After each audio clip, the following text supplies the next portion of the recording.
Olá, boa noite. Está no ar o primeiro Câmara Saúde do mês de junho e hoje o tema é as doenças respiratórias. Apesar de elas estarem presentes durante todo o ano, basta o frio, as mudanças de temperatura e a umidade do ar chegar para a incidência se tornar maior. E hoje, para falar sobre esse assunto, então, está conosco no estúdio o médico pneumologista, Dr. Tiago Simon. Boa noite, doutor. Boa noite. Seja bem-vindo. Muito obrado. Doutor, explica pra gente, então, quais são as principais doenças respiratórias. Agora, no inverno, as doenças respiratórias se tornam bem mais frequentes, né? Especialmente as infecções respiratórias. Então, as pneumonias se tornam mais frequentes, sinusites, né? E aqueles pacientes que as pneumonias, e aqueles pacientes que já têm doença respiratória pré-existente, por exemplo, quem tem asma, quem tem bronquite ou enfisema que fumou, que a gente chama de doença pulmonar obstrutiva crônica, DPOC para encurtar, quem tem essas doenças pré-existentes pode ter agravamento do quadro durante o inverno. E por que isso? Exatamente pelas mudanças de temperatura? Especialmente pela mudança climática, né? O ar mais seco, o ar mais frio que a gente tem agora, ele é um grande irritante da via aérea. Então, como o nariz é o nosso cartão de visitas da via aérea, né, que ela começa no nariz e acaba terminando no alvéolo, que é a última célula do pulmão, então acaba começar com uma agressão já na porta de entrada da via aérea, propicia de fazer infecções aí que são desagradáveis nessa época do ano. E quais são as principais causas, doutor, dessas doenças respiratórias? As infecções, né, que a gente percebe assim, então, rinites, resfriados, pneumonias e coisas, geralmente o contato, né, seja com bactérias ou com vírus, que são os principais causadores. As mudanças climáticas também têm impacto. Nessa época do ano a umidade é maior, então o mofo acumula mais, então pessoas que têm mais contato com o mofo também podem ter mais infecções. As pessoas tendem a ficar mais aglomeradas, os ambientes ficam menos ventilados, então isso propicia a transmissão mais fácil de vírus e bactérias. Por que a gente tem uma preocupação maior exatamente no inverno e daqui a pouco se despreocupa, né, das outras estações, porque as doenças elas permanecem durante todo o ano, né? Sim, as doenças crônicas, tipo asma, DPOC, essas persistem os 12 meses do ano. A incidência das infecções respiratórias, as rinites e pneumonias e tudo mais, elas são mais frequentes nessa época do ano, né? No inverno, já em função do que a gente tinha comentado, da questão da maior aglomeração, né, dos ambientes menos ventilados em função do frio. Doutor, explica pra gente, quando a gente muda muito as temperaturas, a gente já começa a dizer, eu estou com gripe ou com rinite. A pessoa tem dificuldade, às vezes, ou um resfriado. As pessoas têm dificuldade de entender as diferenças, né? Explica pra gente quais são as diferenças. O que tem? A rinite ela é uma inflamação da via aérea, né? Então, o nariz fica inflamado, né? E a partir daí pode ou não desenvolver. Você pode ter um quadro de rinite simplesmente porque entrou em contato com o mofo. O resfriado é um quadro geralmente causado por vírus. É um quadro autolimitado, duração 5, 7 dias, onde você tem o vírus entra em contato com a via aérea, ele irrita a via aérea, daí começa aquela coriza, começa a coçar o nariz, começa a febre, mal-estar, dor no corpo, mas isso aí passa com o ciclo do vírus, 10 dias por volta. A gripe é causada pelo vírus da influenza, que é essa que é feita toda a campanha de vacinação anual e coisa. É um quadro causado então por esse vírus, tipo de vírus específico, o influenza, e é um quadro mais grave do que o resfriado, por exemplo. Então... Isso, doutor, até o senhor comentaste, agora a gente passou por todo um processo de campanha, principalmente com relação à gripe, né? A campanha foi prorrogada, em algumas cidades se alcançou a meta de vacinação, em outras cidades não se alcançou, né? Como é que o senhor avalia todo esse trabalho que toda a área envolvida da saúde realiza, né? Eu acho que cada vez mais as autoridades têm feito esforços para poder contemplar todo mundo. O ideal seria que todo mundo vacinasse, mas não tem como ter vacina para todo mundo. Infelizmente, a gente vê questão de custos hoje. Então, se priorizam os grupos de risco. né? As crianças menores, os idosos, as gestantes, as que ganharam nenê há pouco tempo, aqueles pacientes que já têm doença crônica, os indígenas, os institucionalizados, os que ficam enclausurados, né? Essas são populações de risco. Não se prioriza nesses, porque esses têm os quadros mais graves. Não que as outras pessoas que não estão no grupo de risco não tenham, né? não vão desenvolver a doença ou não. Então, acho que esforços têm sido cada vez mais tomados. Os grupos, hoje, por exemplo, esse ano foi ampliado para os professores, né? Que têm contato com crianças, mas não entrariam teoricamente em grupo de risco. Então, acho que tem se tentado cada vez mais se mostrar que a vacina tem benefício. E realmente tem. A vacina ela é muito eficaz na prevenção. Tanto que a partir de 2009, quando teve a pandemia de H1N1, né, a gente vê que ano após ano, ano passado ainda teve um pouco mais de casos, mas esse ano não se ouviu falar muito. Né? Por quê? Se começou a campanha mais cedo. Então, acredito que esses esforços têm gerado resultado. O que a gente fica, às vezes, chateado é que, às vezes, é oferecido para a população o benefício e muitos não é que não se aproveitam disso, mas não fazem uso disso que pode ser feito. Então, por isso que não conseguem cumprir a meta. Doutor, uma das coisas que algumas pessoas dizem que não fazem a vacina porque ficam gripados subsequentemente, né, da realização da vacina. O porquê isso? O que acontece? Há diferenças de vírus? Não, na verdade não procede muito, não é por causa da vacina. Tá? O que acontece? A vacina para a gripe, tá? ela pode ser de dois tipos. Pode ser trivalente, tá? Que cobre 3 tipos de vírus, ou tetravalente. Tá? Então, a trivalente cobre para H1N1 e H3N2, que são 2 tipos de influenza A, e cobre para um subtipo de influenza B. A tetravalente cobre para 2 tipos de influenza B, essa é a diferença. São fragmentos do vírus inativado. Então, quer dizer, o que é injetado não é o vírus, é simplesmente um fragmento do vírus para que o sistema imunológico vá desenvolver defesas contra isso. Num grosso modo, e muito grosso modo, é como se você tivesse um produto novo e você tivesse que cadastrar um código de barras desse produto novo. É mais ou menos assim que funciona o sistema de defesa. Então, a pessoa fez a vacina, então entrou em contato com o anticorpo, desenvolveu a defesa. No momento que tiver contato com o vírus, seja o influenza A ou o influenza B, tipo assim, o sistema de defesa vai passar e vai ler o código de barras. Opa, tem aqui, pessoal da defesa, vamos pegar, vamos trabalhar para eliminar esse vírus. É mais ou menos isso. Às vezes, em função desse processo de resposta imunológica, na construção da resposta imune, você pode desenvolver algum sintoma que seja semelhante a um resfriado. O que é mais comum de ver, na verdade, é você ter um resfriado por outros tipos de vírus. Hoje você tem vírus sincial respiratório, você tem adenovírus, rinovírus, são todos vírus que causam infecção viral. E são bem mais prevalentes também. Então é muito mais fácil você ter tido um quadro desse outro tipo de vírus do que ter uma reação vacinal. E hoje se percebe muito a redução significativa, né, em casos de gripe extremamente mais graves, sim, né? Exatamente sim. Por todas as campanhas realizadas. Né? Pelas campanhas realizadas, já pelas vacinações antigas, né? Então que as pessoas já vêm desenvolvendo uma imunidade quanto a isso. E eu acredito que um pouco até em questão da cultura, apesar de que a gente vê, começa o inverno, a gente começa a ver a bombinha de álcool gel, no verão a gente não vê, né? Mas acho que se criou um pouco uma cultura, ainda mais na nossa cidade, que em especial foi muito mobilizada em 2009, né? Então foi onde teve o primeiro caso do Brasil, foi onde teve a quebra de protocolo, que o pessoal chamou, que na época só se tratavam casos graves e aqui em Passo Fundo foi optado por tratar todo mundo que tivesse suspeita clínica e hoje o protocolo do Ministério da Saúde é assim. Então, mexeu muito com a população. Né? Então, acredito que em função disso tudo e das imunizações prévias, com certeza, tem menos casos hoje sim.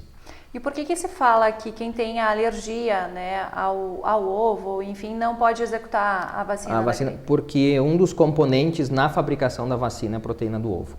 Até saiu uma reportagem bem interessante na televisão, uns meses antes, mostraram todo o processo, como é que era feito, né? Os ovos são, vamos dizer assim, são criados em laboratório já específico, não vai no sítio do seu fulano pegar o ovo para fazer a vacina, é tudo muito bem controlado.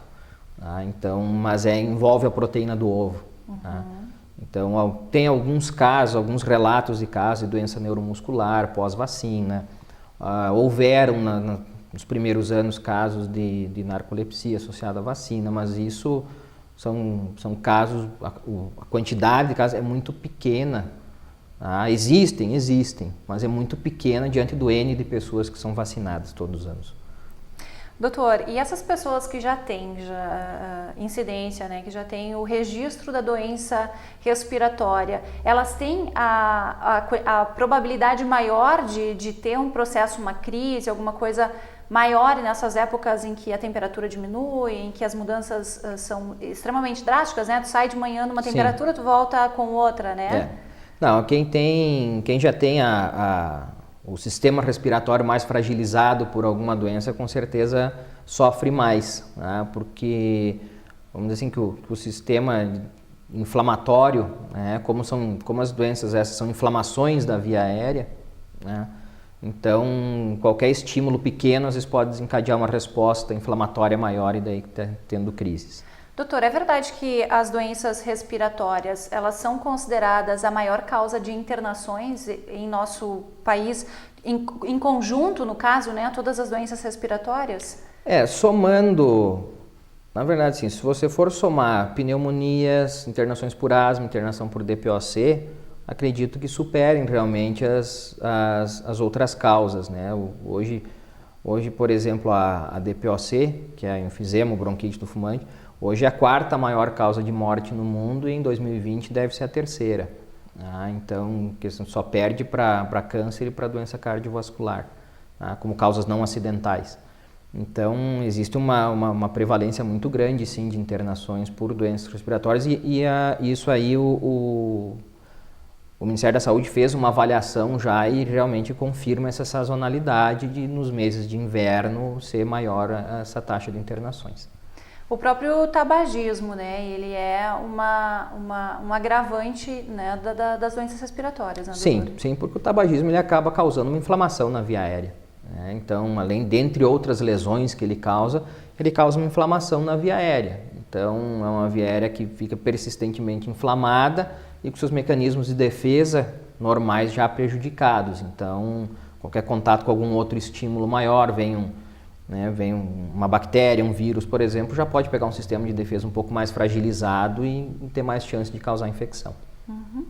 A população mais atingida seriam realmente idosos e crianças de doenças respiratórias ou não? Ela é geral na população? Não, as doenças respiratórias crônicas, né, elas até têm uma certa distribuição, né? A DPOC é mais prevalente a partir dos 40 anos, né? A asma é mais prevalente na infância, apesar de a gente ter casos em todas as idades. As infecções respiratórias, né, gripes, resfriados, pneumonias, essas sim são mais frequentes nos extremos de idade, né, tanto na criança como no idoso. A criança, em função de ter o sistema imunológico, o sistema de defesa em desenvolvimento, então não está pronto para combater muitas vezes a infecção. E o idoso já por envelhecimento desse sistema de defesa, por isso que são mais suscetíveis a ter infecções respiratórias. Bom, doutor, nós vamos agora a um rápido intervalo e voltamos no segundo bloco, continuando então a falar sobre as doenças respiratórias com o médico pneumologista Thiago Simon. Fica com a gente, até logo mais.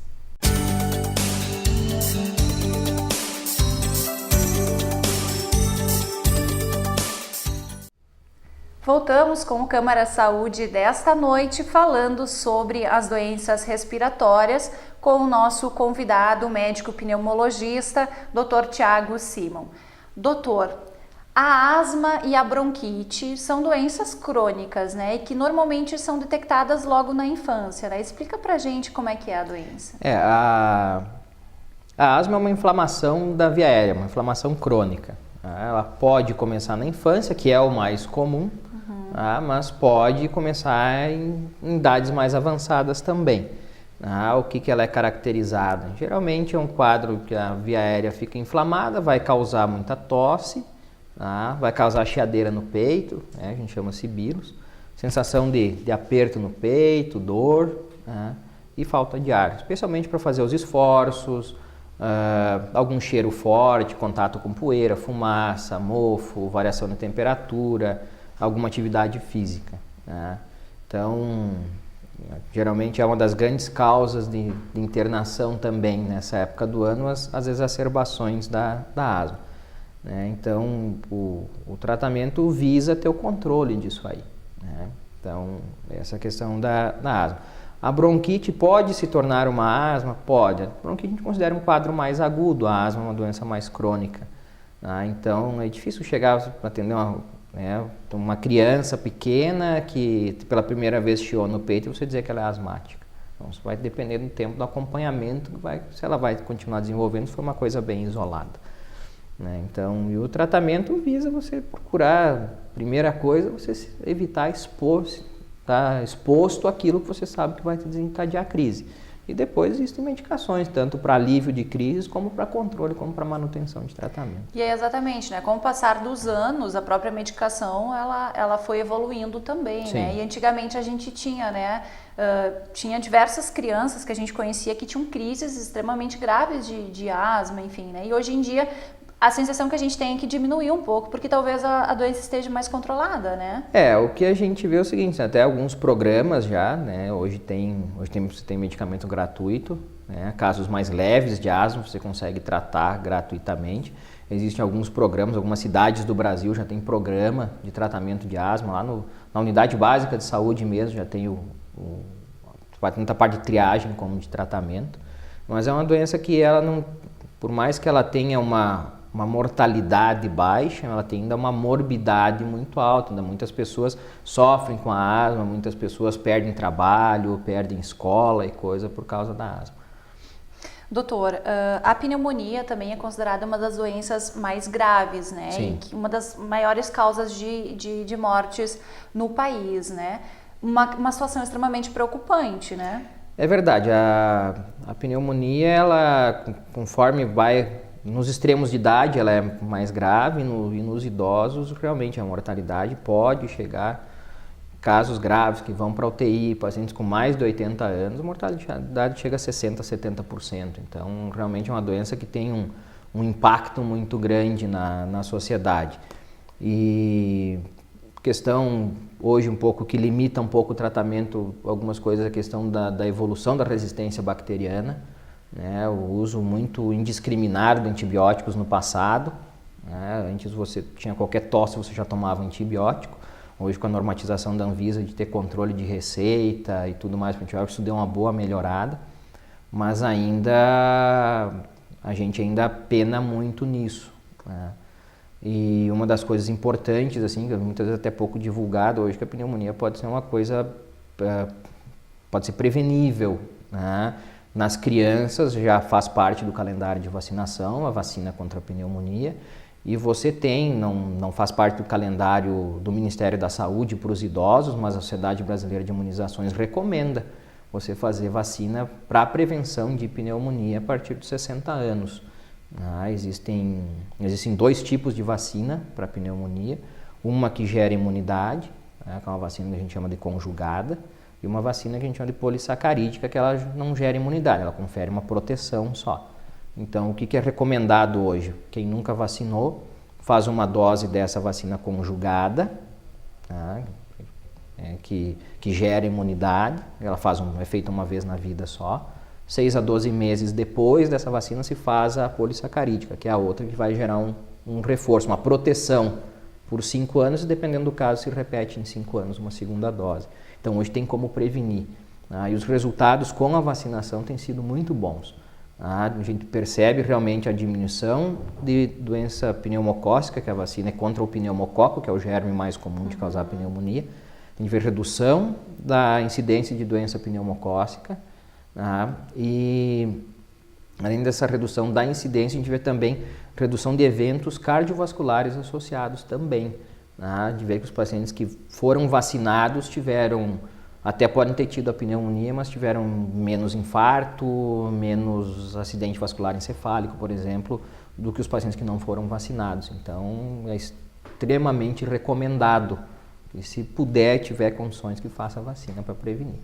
Doutor, e quando que realmente a tosse ela passa a ser uma preocupação, né? Porque nesse período de temperaturas mais baixas, de mudanças drásticas de temperatura, a tosse, ela, às vezes, ela está presente, muito presente, Sim. né? Quando que há necessidade da procura do auxílio, né? Quando que ela é preocupante? O que acontece? Na verdade, não só a tosse, mas dos outros sintomas concomitantes, né? O que a gente recomenda? Gestantes, crianças pequenas, mães que estão amamentando, né? Eles, quando começarem a ter os primeiros sinais de doença respiratória, teve tosse, teve febre, teve falta de ar e coisa, esses, como tem mais risco, né, esses recomendo que logo procurem atendimento, né? As outras pessoas, população em geral, que não tem, né, sadia, né, pessoas rígidas, eu recomendo só, você ter um quadro de um resfriado que dura 5 a 7 dias, 3 dias, isso é uma coisa muito corriqueira, e que o curso da virose ele é autolimitado. Ele começa, tem um período de incubação uns 2, 3 dias, começa com tosse, com coriza, febre, tem aquela dor no corpo, que geralmente dura uns 2 dias, depois isso começa a passar e a pessoa vai melhorando. Isso é o normal de acontecer. Quando que não é normal? Quando essa tosse começa a acompanhar de febre por mais de 3 dias, febre alta, mais que 39 graus, o paciente tem muita sensação de falta de ar, e isso aí sim, aí se recomenda que se procure precocemente o auxílio médico. Porque tem muitos casos, inclusive, de tosse alérgica também, né? Sim, associadas sim, uma crise de asma pode se encaminhar por tosse, pode uma própria rinite, agora muito comum nessa época, agora vai começar a esfriar, você vai tirar casaco, você vai tirar cobertor e coisa que ficou 4, 5 meses guardado no armário. Então você tira, você já vai tirar para botar, não vai tirar, botar no sol, deixar um dia pegando o sol para matar o ácaro e coisa. É difícil de fazer. Então você vai, aí ficou muito tempo guardado, pode ter mofo. Aí você entra em contato com o mofo, você tem uma crise de rinite. Então, e a crise ela também, né, não é motivo muitas vezes de procurar atendimento. Outra coisa, cuidar, a gente sempre recomenda também com o ar-condicionado, que seja feita uma manutenção periódica do ar-condicionado, porque também vai acumulando sujeira no filtro com o passar do tempo, né? No verão usava para esfriar, agora meia estação quase não usa. Então fica aquela poeira, aquele mofo e coisa acumulado. Agora no inverno você vai ligar, vem tudo que estava armazenado vem para o ambiente. Você pode inalar e ter doença. Doutor, e nesse momento também é importante a gente falar do cuidado e do perigo da automedicação, né? Quando a gente começa a ter essas ações de gripes, resfriados, que a gente acaba indo para a farmácia comprar, né, a medicação. E tem que ter um cuidado extremamente grande, né, nesse sentido. A gente sempre orienta que sempre evite-se a automedicação, né? Alguns casos, você tomar um chá, um xarope, alguma coisa, um chá da vovó e coisa, tudo isso não vai ter problema maior. Aqui no sul a gente não tem tanto problema quanto nas outras regiões do país. Muitos antigripais que a gente tem na farmácia contêm ácido acetil salicílico, AS, aspirina, e mais no Nordeste, Norte, Centro-Oeste, coisa onde tem muito caso de dengue, chikungunya e zika, isso pode ter agravamento dos quadros dessas infecções. Então, por isso, muitas vezes não se recomenda. Aqui a gente tem menos, então, mas geralmente, como foi comentado, 3, 4 dias, até 7, coisa até pode ser um quadro que vai resolver espontaneamente. Mas se persistirem os sintomas, aí realmente deve-se procurar um atendimento para poder fazer um diagnóstico adequado e poder dar o tratamento adequado.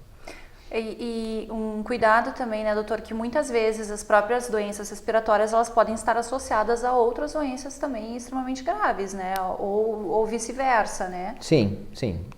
Por exemplo, a própria influenza, né, o H1N1, né, muitas vezes pode. Às vezes você acha que pode ser um resfriado e pode ser alguma crise. Por isso que a gente comentou anteriormente, né, então febre muito alta, dor muito importante no corpo, né, questão da falta de ar e coisas, isso demanda que se procure atendimento. Doutor, e vamos começar a falar em prevenção realmente, né? Como prevenir, né, que essas doenças, principalmente as doenças sazonais, né? Sim. Tá? Como anteriormente comentado, os grandes vetores e causadores disso aí são os vírus e bactérias, né? Os vírus circulam no ambiente, tá? Então eles ficam não só no ar, mas também nos ambientes físicos, né? Então o que acontece? É muito comum quando a pessoa tosse, tá? A primeira coisa que a gente orienta sempre é a questão de higiene da tosse, tá? Quando for tossir, não tossir na mão. Tá? Ou tosse contra o braço, ou usa um lenço descartável, tá? Usou o lenço de papel descartável, bota o lenço fora. Tá? Em seguida, vai lavar a mão, que é a segunda grande medida. Tá? Lava a mão ou com água e sabão. Tá? Se não tiver água e sabão, tiver álcool gel, usa o álcool gel. A gente sempre recomenda que se carregue um potinho pequenininho de álcool gel dentro da mochila, dentro da bolsa, tá? Para que isso aí possa se tornar o ato de limpar as mãos seja muito frequente, porque é muito comum a gente tossir, os vírus eles ficam concentrados na via aérea, você acaba, sem querer, coça o nariz, vai cumprimentar outra pessoa, você acaba passando o vírus para outra pessoa, né? Nos ambientes fechados, né? Então a pessoa, né, tossir, o vírus está circulando no ambiente, então deixar o ambiente ventilado, tá? Por mais, tá frio e coisa, vamos ligar o ar-condicionado, sim, mas deixa uma frestinha da janela aberta, tá? Para poder circular o ar. No ônibus, deixa uma frestinha da janela do ônibus aberta também, né, onde o lugar aglomera muita gente, né? Então, isso são medidas que não têm um custo muito grande, mas tem um impacto positivo muito grande. Porque é comum, né, a gente fala que quando uma pessoa está com o vírus da gripe, né, a família inteira também está, exatamente, né? Exatamente por causa disso. Por causa né? disso. Né? Muito comum também, né, aglomeração de criança, creche, essas coisas também, a criança vai para casa, acaba levando para casa, né? Então por isso sempre é importante, sempre estar lavando a mão, tá? Lavando a mão e coisa, e deixar a casa ventilada, tá? Essas são medidas bem importantes. Outra questão também que a gente sempre preza, se puder fazer atividade física, tá? Isso mantenha o corpo ativado, o corpo, né, tá em atividade, ele também fortalece o sistema imunológico. Uma alimentação balanceada, né? Tomar bastante líquido, né? E dormir muito bem à noite. Tá? São dicas que a gente dá para poder a pessoa estar com essas defesas em dia e estar mais resistente às infecções. Doutor, a gente já comentou, obviamente, dessa questão da automedicação, né? E de algumas questões que são agravantes, né? Porque no futuro a pessoa já vai estar autoimune, né? Aquela medicação, né? E o cigarro também, que é uma situação que tem que sempre ser levada em consideração, Sim. né? Muito se fala, como o senhor mesmo falou, dessa questão de o quanto o cigarro ele pode ser agravante, né? Para uma doença respiratória, né? É verdade, até agora foi ontem, né? Foi o Dia Mundial da Conscientização contra o Tabaco, então várias ações estão sendo tomadas, né? A questão do tabagismo realmente tem um impacto muito grande, né? Como a gente falou, pela questão da inflamação da via aérea, não só a pessoa que fuma, mas também a pessoa que convive com o fumante, né? Que a gente chama o tabagista passivo. Esse também acaba sofrendo, né? Então, aquela coisa, mas eu fumo fora de casa. Mas quando você volta para dentro de casa, fica substância na sua roupa, né, no calçado e coisa, tudo que isso aí pode também pode estar causando alergia respiratória, por exemplo. Então, sempre se recomenda, né, que possa, dentro do possível, a pessoa abandone o hábito do tabagismo. A gente vê que com as medidas e coisa, tem diminuído a incidência, né? Hoje, os levantamentos feitos mostram que está se fumando menos do que há alguns anos atrás. Mas mesmo assim, a gente ainda vai pagar o preço, né? O tabagismo ele não tem aquela consequência imediata. Não, parou de fumar, pronto, acabou, zerou o risco de qualquer doença. Você vai começar a ter redução de risco. Claro, alergia respiratória e coisas, você tem isso dentro de minutos, horas e dias, né? A própria tosse, né, causada pelo cigarro e coisas, isso dentro até de uma semana a tosse já resolve. Mas, por exemplo, o risco de um ataque cardíaco, por exemplo, um infarto e coisa, isso aí leva mais tempo, leva meses. E para você ter o risco de não ter câncer de pulmão igual uma pessoa que nunca fumou, isso são 5 anos. Então é um tempo bem considerável. Doutor, então a gente pode dizer que das doenças respiratórias a gente tem as doenças crônicas e tem aquelas que são mais sazonais. Mais sazonais, né? perfeito. Exatamente, mas todas elas a gente se previne, então, com esses pequenos cuidados que a gente citou, né? Isso aí. O álcool gel, principalmente, que como o senhor disse, às vezes só vem no inverno, né? Mas que também é bom utilizar todo ano, Todo ano. A pessoa chega em casa, assim, é bom ter um na entrada de casa. Chega em casa, já lava a mão, bem tranquilo. Não só por essas doenças, mas por várias outras né, também, que com podem certeza. vir junto, né? Com certeza. Doutor, o nosso programa então chega ao fim. A gente agradece muito a participação do senhor aqui e esteja sempre bem-vindo. Muito obrigado. Nós agradecemos a oportunidade, estamos sempre à disposição. Muito obrigada. Obrigado. Essa foi a entrevista então do Câmara Saúde de hoje, falando sobre as doenças respiratórias com o médico pneumologista Dr. Tiago Simo. Muito obrigada pela sua companhia e nos vemos em breve. Uma boa noite.